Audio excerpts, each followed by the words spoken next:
Hey folks, Arizona guy here. It's February 8th, 2023. Phoenix, Arizona. It is 66 degrees. It is very nice.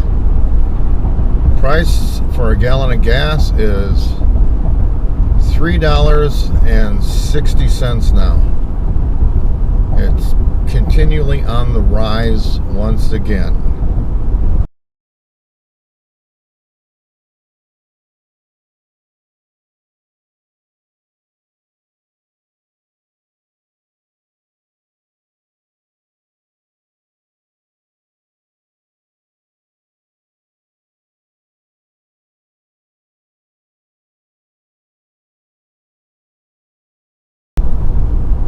So anyway, folks, what's happening out in the world today?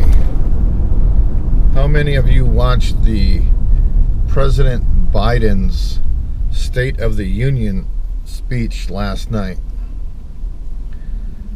Wasn't that something if you watched it?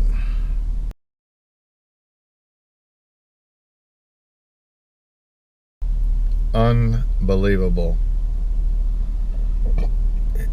Indeed, he is the worst president in our history, without question. He is the liar in chief. Joe Biden has lied his entire career, and now he's continually doing it as president on national TV.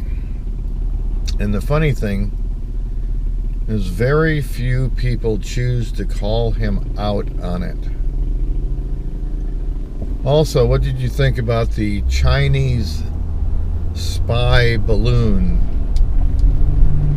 that went on for practically a week, floating over the United States?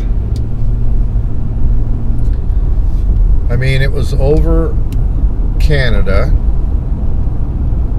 came in across Alaska, continued in Canada, came down through North, South Dakota, Montana.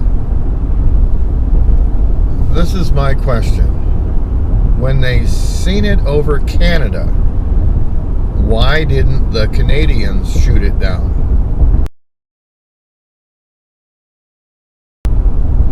When it came over Alaska, why didn't the Alaskan National Guard shoot it down?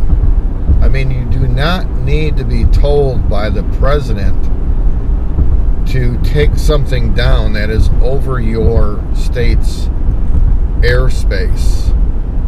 A National Guard general could have instructed some of his pilots to go out there and shoot it down over their state. Why in the world would anyone wait to receive an order from the President of the United States when you have a Chinese balloon invading your airspace? It makes no sense, folks. It makes no sense. And then they could have shot it down right over Montana when it was spotted. But for some reason, they wanted to wait until it was over the coast of South Carolina.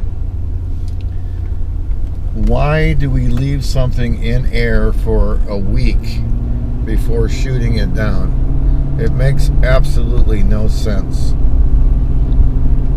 Biden is the absolute weakest president I've ever seen in my lifetime. I mean, everything he's doing shows weakness to other countries. It's terrible.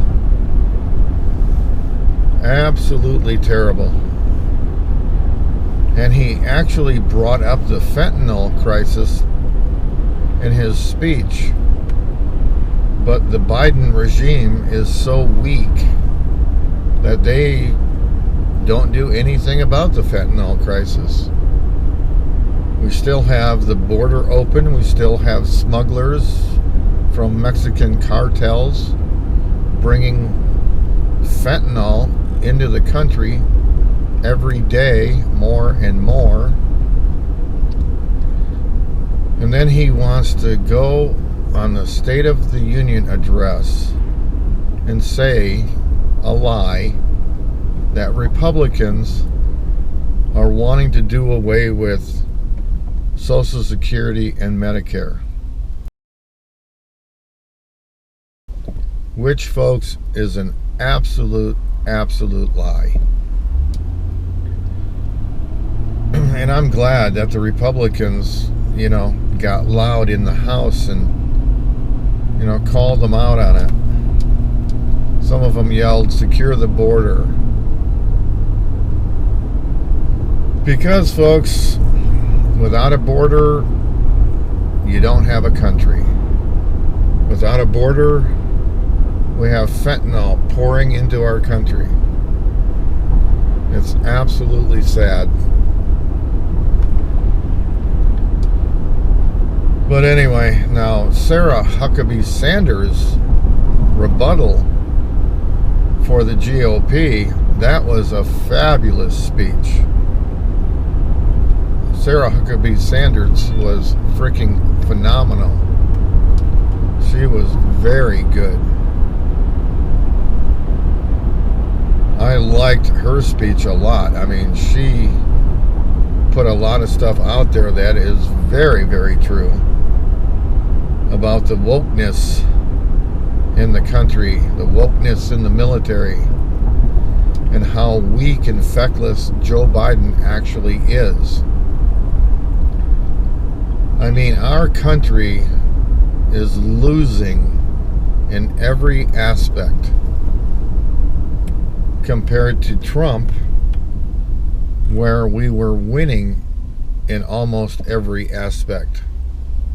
So there is a absolutely huge difference between having Republicans in power and having Democrats in power. When the Democrats are in power, America loses.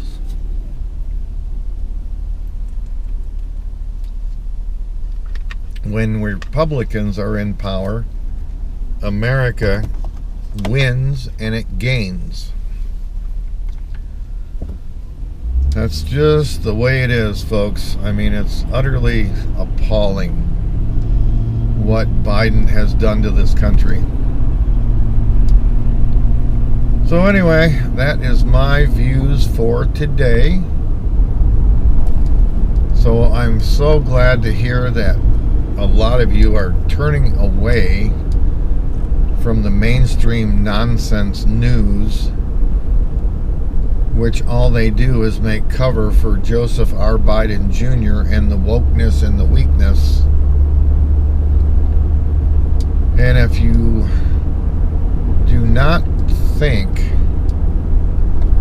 that border security is important to America, go and Google all of the fentanyl deaths in the last 2 years. That will open your eyes to what's coming across our southern border because of an incompetent president. Anyway, folks, please subscribe. Thank you so much for watching. Do something nice for somebody with less than yourself. And have a wonderful day. Arizona Guy.